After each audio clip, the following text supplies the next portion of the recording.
Next question जो है दोस्तों आपका वापस नो इम्प्रूवमेंट का क्वेश्चन है। यहाँ से लेके यहाँ तक ये हमारा स्टेटमेंट है। अंडरलाइन पार्ट में कुछ ना कुछ एरर है या नहीं है वो देखना है। The film stays with you long after you are finished watching it. ठीक है, तो द फिल्म स्टेज, अब देखो दोस्तों स्टेटमेंट हमारा जो स्टेज मतलब हमारा ये सिंपल सेंटेंस है। सेंटेंस जो है ये हमारा सिंपल वाक्य है, सरल वाक्य है। मतलब ये हमारा सिंपल सेंटेंस है जिसको हम लोग प्रेजेंट इंडेफिनिट, ठीक है ना, प्रेजेंट इंडेफिनिट का सेंटेंस हम लोग इसको बोलते हैं। और इसका क्या मतलब है, सीधा सीधा वर्ब सब्जेक्ट, उसके बाद वर्ब का या तो फर्स्ट फॉर्म या फिर पांचवा फॉर्म और उसके बाद सीधा ऑब्जेक्ट। देखो दोस्तों V1 क्या होता है, V1 का मतलब होता है आपका वर्ब क्या है, प्लूरल है, प्लूरल वर्ब है। और V5 का मतलब क्या होता है, सबसे पहले तो सिंगुलर वर्ब होता है और वर्ब के साथ जो है हम लोग या तो S या फिर ES दोनों में से कुछ एक लगा देते हैं तो ये आपका V5 बन जाएगा। अब V1 कब लगाते हैं, जब हमारा सब्जेक्ट कैसा हो, सिंगुलर, सिंगुलर सब्जेक्ट हो तो हम लोग V1, अरे सॉरी प्लूरल सब्जेक्ट हो तो हम लोग V1 लगाते हैं। भाई प्लूरल फॉर्म कब लगाएंगे, जाहिर सी बात है जब हमारा सब्जेक्ट कैसा हो, प्लूरल हो। और ये कब लगाएंगे V5, जब हमारा सब्जेक्ट कैसा हो, सिंगुलर सब्जेक्ट हो। ठीक है ना, बिल्कुल इसी तरीके से। मतलब ये इसलिए मैंने आपको थोड़ा सा इसका डिटेल मैंने बता दिया ताकि आपका जो कंसेप्ट है वो क्लियर हो जाए, साथ में थोड़ा सा टेंस का भी आपको आइडिया लग जाए। अब यहाँ पर क्या बोला जा रहा है, आप देखो कि the film stage with you, कि आपका फिल्म जो है आपके साथ रहती है कब तक, लॉन्ग आफ्टर, जब तक long after you finished, you are finished. देखो दोस्तों you are finished watching it, तो you are finished watching it, देखो आर लगा है दोस्तों, तो आर की बात तो जो है वर्ब का ING आना चाहिए। ठीक है, तो यहाँ पे यू आर फिनिश्ड तो नहीं होगा, आपका क्या हो सकता है, ये सिंपल पास्ट हो सकता है। ये यहाँ पर ये सिंपल प्रेजेंट है।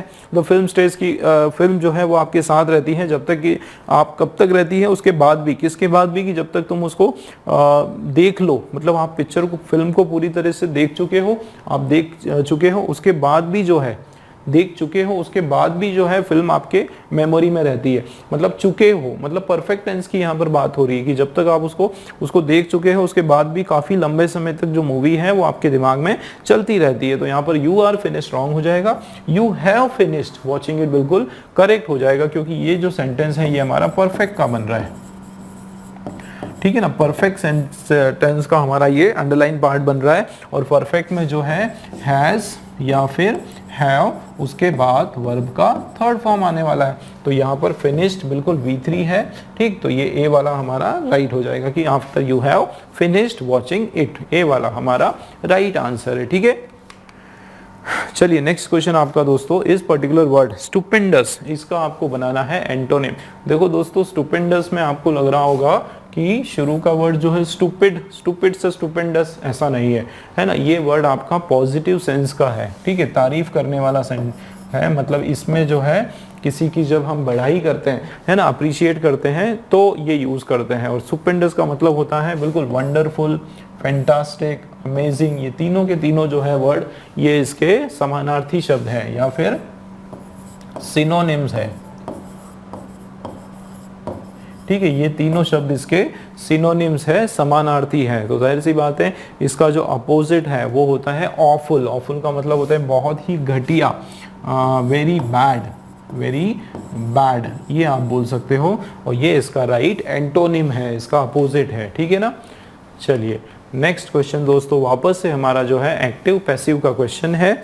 और इसमें पैसिव फॉर्म में दिया हुआ है I will, sorry active form में आई विल हैव फिनिश्ड, अच्छा विल हैव आ गया ना, I will have finished my work before 6 AM। दोस्तों एक चीज याद रखो, ठीक है, एक चीज आप लिखो, याद रखें कि यहाँ पर देखो मैं आपको शॉर्ट में बताता हूँ, पूरा इसका मैंने कंसेप्ट आप लोगों को पिछले क्वेश्चन में समझाया। अब मैं आपको सीधा इस क्वेश्चन के हिसाब से बताता हूँ कि यहाँ पर क्या लिखा हुआ है। बिल्कुल इस तरीके से याद रखो, विल हैव और फिनिश्ड लिखा है, वर्ब का सेकेंड फॉर्म लिखा है, ठीक है। देखो ये विल और हैव और वर्ब का सेकेंड फॉर्म लिखा हुआ है, तो यहाँ पर क्या करना है आपको, यहाँ पर हो जाएगा विल का हो जाएगा क्या, विल का विल ही होगा, टेंस चेंज होता नहीं है, ठीक है। तो विल का जो है आपका क्या रहेगा, विल ही रहेगा, विल, और इधर हो जाएगा आपका हैव, बस क्या हो जाएगा, बीन लग जाएगा, क्या लग जाएगा, बीन लग जाएगा, और वर्ब का थर्ड फॉर्म लगाना है दोस्तों, आपको याद रखना है। तो फिनिश्ड का थर्ड फॉर्म फिनिश्ड ही होता है, बट बहुत सारों में चेंज भी होते हैं, इसलिए आपको याद रखना है। तो आप सबसे पहले ना ये ढूंढो, क्या ढूंढो, विल हैव बीन कहाँ पर लिखा हुआ है, ठीक है। उसके अलावा जो है क्या चीजें ढूंढना है कि ये हमारा सब्जेक्ट है और ये हमारा जो है ऑब्जेक्ट है। तो शुरुआत हम लोग माय ऑब्जेक्ट से करेंगे, माय वर्क से करेंगे। तो माय वर्क तो चारों में दिया हुआ है, देखो माय वर्क चारों में दिया है, मतलब एरर जो है वो केवल टेंस के अंदर आपका एरर है। तो देखो विल हैव फिनिश्ड बिल्कुल सही है, विल हैव, एक minute sorry, will have finished नहीं, विल हैव बीन फिनिश्ड, ये बिल्कुल सही है ना, ये वाला बिल्कुल यहाँ से यहाँ तक सही है। लेकिन कितनी जगह ये नहीं होगा, पहले क्रॉस आउट करना चाहिए दोस्तों, पहले कभी भी राइट आंसर की तलाश नहीं करना चाहिए, हमेशा तलाश करना चाहिए रॉन्ग कौन कौन से आंसर है, उनको पहले सेपरेट कर दो, क्रॉस आउट कर दो, है ना। तो विल हैव के साथ बीन नहीं लगा है, मतलब ये वाला रॉन्ग। यहाँ तो सीधा सीधा विल के बाद हैव गायब हो गया, बी आ गया, तो ऐसा नहीं होने वाला है। इधर भी विल आया है ना, और उसके बाद हैव नहीं आया, सीधा फिनिश आया, तो ये भी रॉन्ग, मतलब आंसर हमारा डायरेक्टली आ गया बी वाला, ठीक है ना। बी वाला हमारा राइट आंसर है। देखो क्या लिखा हुआ है कि my work will have been finished, है ना, वो बीन के बाद जो है वर्ब का थर्ड फॉर्म आ गया, बिफोर 6 PM, ठीक, क्लियर। बी वाला जो है बिल्कुल हमारा राइट आंसर है। नेक्स्ट क्वेश्चन आप देखो दोस्तों, इस पर्टिकुलर सेंटेंस में जो कि यहाँ से लेकर यहाँ तक है, इसके अंदर कुछ ना कुछ ग्रामेटिकल एरर है, क्योंकि ये हमारा जो है पर्टिकुलर क्वेश्चन एरर का क्वेश्चन है। हमको देखना है कि कौन से वाले पार्ट में जो है एरर है। चलिए, तो captain of the team was very criticized for the quality of his leadership. तो कैप्टन जो था, टीम का जो कैप्टन है, वो बहुत ज़्यादा उसको क्या किया गया, क्रिटिसाइज किया गया, उसको जो है उसको बहुत ज़्यादा क्रिटिसाइज किया गया। इसका मतलब उसके ऊपर बहुत ज़्यादा इल्ज़ाम लगाए गए, उसकी बहुत बुराई खिल्ली उड़ाई गई, खिंचाई की गई, बुराई की गई उसकी, है ना, कि क्वालिटी ऑफ लीड, जिस तरीके से उसने जो लीडरशिप किया उसके लिए। तो यहाँ पर क्या हो सकता है एरर, कैप्टन जो है दोस्तों, कैप्टन जो है हमारा सब्जेक्ट है और ऑफ सिंगुलर सब्जेक्ट है, ऑफ आया, ठीक है, और ऑफ द टीम, पूरी टीम, ये हमारा प्लूरल नाउन है। तो यहाँ पर ये जो ऑफ का स्ट्रक्चर है इसमें कोई प्रॉब्लम नहीं, ऑफ आता है उसके बाद प्लूरल नाउन आता है, ठीक है, ये याद रखना है। ऑफ आया उसके बाद नाउन हमेशा प्लूरल आता है, तो यहाँ पर कोई इशू नहीं। अब क्योंकि ये सिंगुलर सब्जेक्ट है तो इसके साथ जो वर्ब है वो भी सिंगुलर होगा। तो ये देखो, ये पास्ट का सिंगुलर वर्ब है, ठीक है, वॉज, तो इसमें भी कोई प्रॉब्लम नहीं। अब वेरी क्रिटिसाइज, क्या हम इस तरह से बोल सकते हैं कि he is very criticized for his behaviour. Criticize अपने आप में भरपूर होता है, ठीक है, क्रिटिसाइज में जो इंटेंसिटी होती है वो वैसे ही इतनी ज़्यादा होती है, तो ये जो वेरी शब्द है इसको लगाने की आवश्यकता ही नहीं है, ठीक है। वेरी शब्द जो है यहाँ पर अननेसेसरी है, ठीक है, अननेसेसरी है, जिसको हम लोग सुपरफ्लुअस, ठीक है, सुपरफ्लुअस कहते हैं या फिर अननेसेसरी बोलते हैं, ठीक है, ये अननेसेसरी है। तो मतलब वेरी जो है हम लोग यहाँ पर नहीं लगाने वाले हैं, मतलब एरर जो है वो किस में है, वेरी के अंदर एरर है, ठीक, डी वाला हमारा आंसर है। 50th वाला जो क्वेश्चन है दोस्तों, लग्जरी एंड इसका बताना है सिनोनिम। तो लग्जरी जो वर्ड है वो वैसे ही सुनते से एकदम अमीरी का भाव आ जाता है दिमाग में, ठीक है, बहुत रईसी का भाव आ जाता है, ठीक है, एक वेल्दी होने का भाव आ जाता है।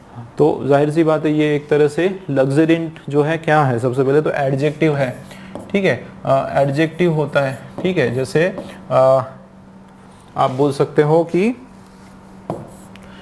एक एग्जाम्पल लेते हैं, his new house is very luxuriant, मतलब उसका जो नया घर है वो बहुत ज़्यादा अमीर है, बहुत लग्जरियंट है, मतलब बहुत ज़्यादा महंगा है ये बोल सकते हो, या बहुत ज़्यादा एकदम चमकीला है, बहुत ज़्यादा उसमें पैसे लगे हुए हैं, बहुत आलीशान है। लग्जरियंट का मतलब होता है एक तरह से आलीशान, ठीक है, आलीशान या फिर कॉस्टली या फिर वेरी ब्यूटीफुल, एकदम लश जिसको कहते हैं, ठीक है, वेल्दी, रिच, रिच के सेंस में या वेल्दी के सेंस में, ठीक है, ये सब के सब जो है इसके सिनोनिम्स हैं। और ये जो इसका अपोजिट है बैरन का मतलब होता है एकदम बंजर, सूना, सूना पड़ा हुआ कोई चीज है या फिर बंजर हो, ठीक है, बंजर जो हो, बंजर के सेंस में। मीएगर का मतलब होता है बहुत ही छोटा, वेरी स्मॉल, वेरी स्मॉल। तो ये आपकी जो मीनिंग है उसमें नहीं होगा। प्लेन मतलब एकदम सादा, ठीक है, सिंपल या फिर सादा, तो ये भी कुछ सेंस नहीं हो रहा है। लश जो है वो बिल्कुल ये होता है एकदम चमकीला, लेविश जिसको कहते हैं, लेविश भी होता है लग्जरियंट या फिर लेविश, रहीसी वाली, अमीरी वाली जो जीवन है उसको लेविश लाइफ बोलते हैं। तो बी वाला जो है हमारा राइट सिनोनिम हो जाएगा, ठीक है ना दोस्तों। चलिए नेक्स्ट क्वेश्चन देखते हैं। 51 वाला जो क्वेश्चन है दोस्तों, इस पर्टिकुलर ये फिल इन द ब्लैंक्स का क्वेश्चन है। When you went to Amritsar you must have dash the golden temple. यहाँ पर एक हिदायत दी जा रही है, एडवाइस, एक फ्रेंडली एडवाइस देने वाला सेंटेंस है कि जब तुम कहाँ पर जाओ, है ना, जब तुम कहाँ पर जाओ, जब तुम वहाँ पर जाओ, अमृतसर जाओ, तो जाहिर सी बात है यू मस्ट हैव, तुमको क्या करना चाहिए था, तुम जब वहाँ पे गए थे तो तुमको क्या करना चाहिए था, तुमको दर्शन करने चाहिए थे, किसके, गोल्डन टेम्पल के, वहाँ पे विजिट करना चाहिए था। तो यहाँ पर जो राइट वर्ड है वो क्या होगा, विजिटेड होगा। क्यों, एक्सपीरियंस का मतलब है अनुभव करना, ठीक है, ट्रैवल्ड का मतलब यू मस्ट हैव ट्रैवल्ड, कि वहाँ पर ट्रैवल करना, तो ट्रैवल जो करते हैं किसी शहर में, किसी मंदिर में ट्रैवल नहीं करते हैं, ठीक है। और ग्रीटेड, ग्रीटेड मतलब स्वागत करना, वेलकम करना, तो यहाँ पर वेलकम करने की बात नहीं हो रही है मंदिर को, है ना, यहाँ पर जो है वहाँ पर विजिट करने की, वहाँ पर जाने की बात हो रही है। तो ये हमारा जो है विजिटेड बिल्कुल राइट आंसर है।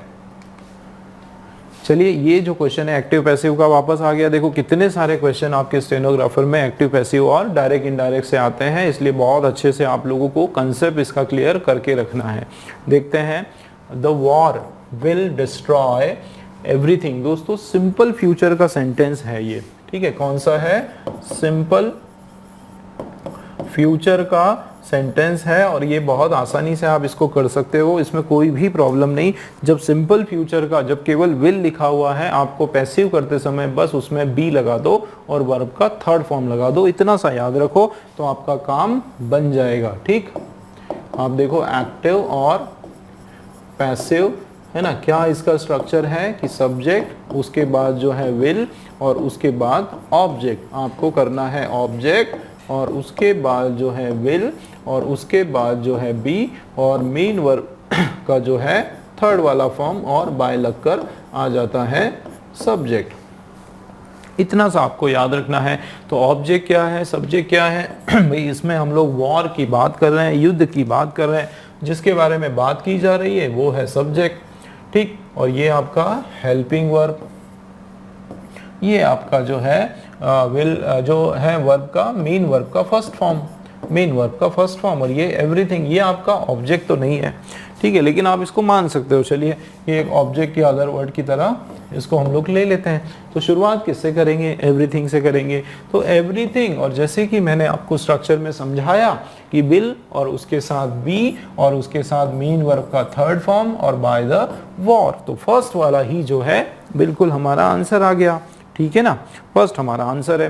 अब देखते हैं, तो ये यहाँ क्या प्रॉब्लम है भाई, विल हैव बीन कब होता, जब यहाँ पर भी विल हैव लगा होता तो हम विल हैव बीन लगाते हैं। तो ये हमको जो है जानबूझकर दोस्तों ये क्वेश्चन दिया हुआ है कि कहीं हम पीछे वाले क्वेश्चन में हमारा एक तुक्का मारेंगे, हमको लगेगा कि पीछे वाले में विल हैव बीन है तो यहाँ पर भी विल हैव बीन होगा, ऐसा नहीं है दोस्तों बिल्कुल। इसीलिए ये क्वेश्चन आप लोगों को एक ही पेपर के अंदर दिया है, ठीक। देखते हैं, एवरीथिंग वॉज यहाँ पर नहीं होने वाला है, विल का चल रहा है। फ्यूचर है, इज भी नहीं होगा, प्रेजेंट का फ्यूचर नहीं होगा। भाई टेंस चेंज नहीं करना है जब भी एक्टिव पैसिव करो, ये बात बिल्कुल दिमाग में बिठा के रख लो दोस्तों, ठीक है ना। चलिए तो आ गया आंसर फर्स्ट वाला।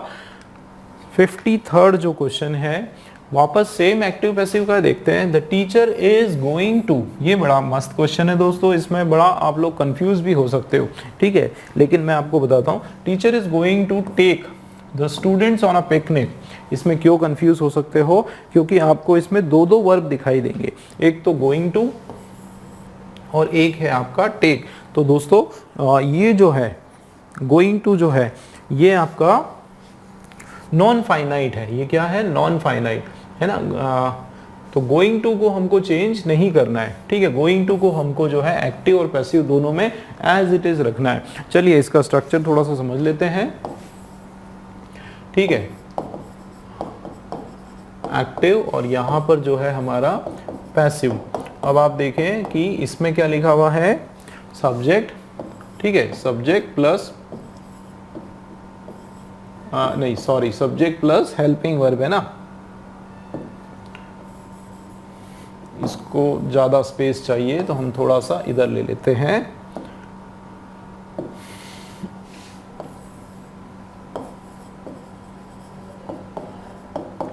देखें सब्जेक्ट प्लस हेल्पिंग वर्ब, और हेल्पिंग वर्ब कौन सा, टू बी वाला, टू बी वाला, इसका मतलब या तो इज, एम और आर, ये वाला, और उसके बाद जो है गोइंग टू, और उसके बाद वर्ब का फर्स्ट फॉर्म, ठीक है, वर्ब का फर्स्ट फॉर्म, और उसके बाद जो है आपका ऑब्जेक्ट, ठीक है, इस तरीके से बिल्कुल यहाँ पर हम लोग करने वाले हैं, ठीक है। आगे देखते हैं, तो इधर जो फॉर्मूला है सबसे पहले ऑब्जेक्ट, उसके बाद यहाँ पर भी आपका जो है हेल्पिंग वर्ब, और वो भी कौन सा दोस्तों, वो भी आपका टू बी वाला, ठीक है। तो मतलब यहाँ पर कोई भी चेंज नहीं, ये सब्जेक्ट के हिसाब से जो हेल्पिंग वर्ब लगता है वो लगाना है, और यहाँ पर ऑब्जेक्ट के हिसाब से जो हेल्पिंग वर्ब लगता है वो लगाना है। अगर ये प्रेजेंट टेंस में है तो यहाँ पर भी हेल्पिंग वर्ब प्रेजेंट टेंस में चलेगा, और ये पास्ट में है तो इधर भी पास्ट हो जाएगा। मतलब अगर ये हमारा इज एम आर चल रहा है अभी, जो कि यहाँ पर ये आपका प्रेजेंट में है, तो जाहिर सी बात है यहाँ पर भी हम लोग इज एम आर में से ही कोई एक लगाने वाले हैं। और उसके बाद दोस्तों मैं वही बता रहा था कि गोइंग टू जो वर्ड है वो आपका बिल्कुल एज इट इज आप उसको रखने वाले हो, उसके अंदर आप कोई भी चेंज नहीं करने वाले हो, ठीक है। एक तरह से ये वर्ब का फ्रेज है, तो इसमें कोई चेंज आपको नहीं करना है, as it is going to रखना है। बाकी की कुछ चीजें आपको चेंज करना है कि गोइंग टू आया, उसके बाद जो है याद रखना, उसके बाद बी आता है, गोइंग टू उसके बाद बी आप लगाओ, और उसके बाद जो मेन, यहाँ पर तो वर्ब का फर्स्ट फॉर्म आया, ठीक है ना, यहाँ पर मेन वर्ब का थर्ड फॉर्म आ जाएगा। यहाँ पर वर्ब का कौन सा फॉर्म, थर्ड फॉर्म, लेकिन कब, पहले बी लगाना है, उसके बाद वही पैटर्न बाय लगाओ और सब्जेक्ट लिख दो, ठीक है ना, बाय से के साथ जो है सब्जेक्ट लगा दो। अब आप देखो कि इस पैटर्न को हमको फॉलो करना है। सबसे पहले देखो टीचर तो क्या है, सब्जेक्ट है, ये आपका हेल्पिंग, और ये going to as it is, ये वर्ब का फर्स्ट फॉर्म, ये जो है द स्टूडेंट्स, ये आपका ऑब्जेक्ट है। तो शुरुआत आप देखना कि चारों के अंदर द स्टूडेंट से है, द स्टूडेंट से है। देखो टेंस का एरर होगा, द स्टूडेंट्स है, द स्टूडेंट एक से ज्यादा है, ठीक है, एक से ज्यादा है, और प्रेजेंट टेंस में है, टेंस चेंज नहीं करना है, मतलब आर होगा। क्या होगा यहाँ पर, इन तीनों में से आर होगा। तो ढूंढो जरा आर किस में है, यहाँ पर आर नहीं है, रॉन्ग हो गया, यहाँ पर आर है, करेक्ट हो सकता है, वर है, पास्ट टेंस नहीं होगा, आर है, दो जगह आर है, दो ऑप्शन हमने कैंसिल कर दी दोस्तों। फिर मैंने कहा था कि आपको जो है गोइंग टू में कोई छेड़छाड़ नहीं करना है, बिल्कुल एज इट इज रखना है। बताओ जरा मुझे, आर के बाद गोइंग टू कहाँ पर है, तो यहाँ पे जो है बीइंग आ गया। अब आपको लग रहा होगा कि देखो यहाँ तो इन्होंने जो है गोइंग टू को गायब कर दिया, the students are being taken on the picnic by the teacher. भाई गोइंग टू कहाँ है ना, आप ऐसे गायब उसको नहीं कर सकते हो, तो गोइंग टू यहाँ पर नहीं है, तो बी वाला रॉन्ग, मतलब डी वाला ऑप्शन हमारा सही है दोस्तों।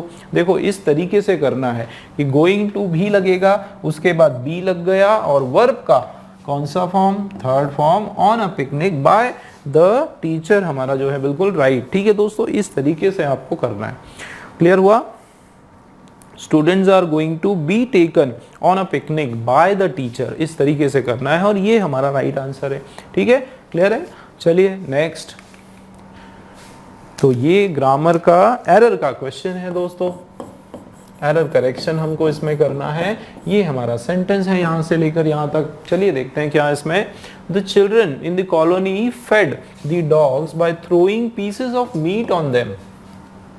अब ये इसमें मीनिंग क्या आ रहा है, बच्चे जो है कहां पर, इन द कॉलोनी, कॉलोनी के अंदर जो बच्चे हैं उन्होंने फेड, फेड मतलब खिलाया।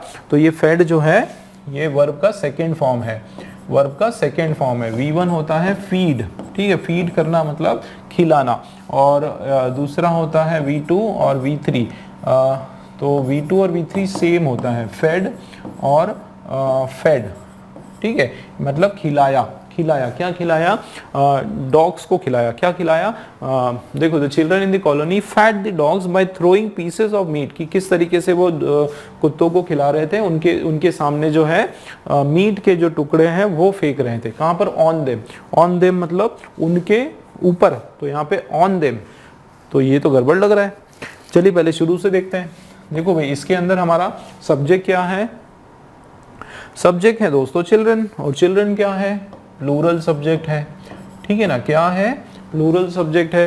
तो यहाँ पे वर्ब, वैसे तो ये वर्ब का सेकंड फॉर्म है, तो यहाँ पे कोई भी सिंगुलर प्लूरल का नहीं लगने वाला, दोनों केस में आपका सेकंड फॉर्म होगा। तो उन्होंने खिलाया, किसको खिलाया, डॉग्स को खिलाया। कैसे खिलाया, बाय थ्रोइंग, बिल्कुल सही है। क्या, पीसेस ऑफ डॉग्स, ये भी सही, पीसेस ऑफ मीट, मीट के टुकड़े, तो ये भी बिल्कुल सही है। ऑन देम, ऑन देम उनके ऊपर फेंक कर नहीं किया, उनको फेंक कर, उनको देकर, उनको टुकड़े खिलाकर, ठीक है। तो यहाँ पर ऑन आपका रॉन्ग हो गया, यहाँ पर या तो टू होगा दोस्तों या फिर टू वर्ड्स होगा। क्या होगा, टू वर्ड, या तो टू होगा या टू वर्ड्स, उनकी और फेंक कर, है ना, इस तरीके से। तो यहाँ पर हमारे पास जो है on them by throwing fed, error जो है वो किस में आ रहा है, एरर जो है वो ऑन के अंदर एरर है, इस पार्ट में एरर है, मतलब ए वाला जो है हमारा राइट ऑप्शन है, ठीक है ना, ए वाला जो है बिल्कुल राइट ऑप्शन है दोस्तों। चलिए नेक्स्ट क्वेश्चन आपके सामने है 55 वाला, और इसमें आप देखें मोस्ट अप्रोप्रिएट, ये इसका मीनिंग, इस ईडियम का मीनिंग हमको ढूंढना है। क्या लिखा है, sail close to the wind, कि हमको नाव हमेशा, यहाँ पर क्या बताया जा रहा है, कहाँ चलाना चाहिए, क्लोज टू द विंड, हवा के नजदीक। इसका क्या मतलब है कि रिस्क लेना चाहिए, क्या लेना चाहिए, रिस्क लेना चाहिए, है ना, एकदम नेगेटिव सेंस का मीनिंग है। और आपको जो है याद रखना पड़ेगा, ईडियम में तो जो है कोई भी ट्रिक नहीं होती, ठीक है। देखते हैं, do something that is dangerous और इवन इलीगल, बिल्कुल हो सकता है। Make attempt to improve difficult situation को यहाँ पे सुधारने की बात नहीं हो रही है, यहाँ पे कोई, आप हर एक ईडियम का मतलब भलाई करना, एडवाइस देना, इस तरीके से नहीं होता है। ये जो ईडियम है नेगेटिव सेंस का है। Do something that is legal, जो अच्छा हो, नहीं भाई, विंड के क्लोज सेल करना, इसका मतलब वो कार्य करना जो इलीगल हो या फिर डेंजरस हो, ठीक है। तो आपको अगर इसको नहीं करना है तो डोंट डू बोल सकते हो, you should not sail close to the wind, you should never sail close to the wind, इस तरीके से।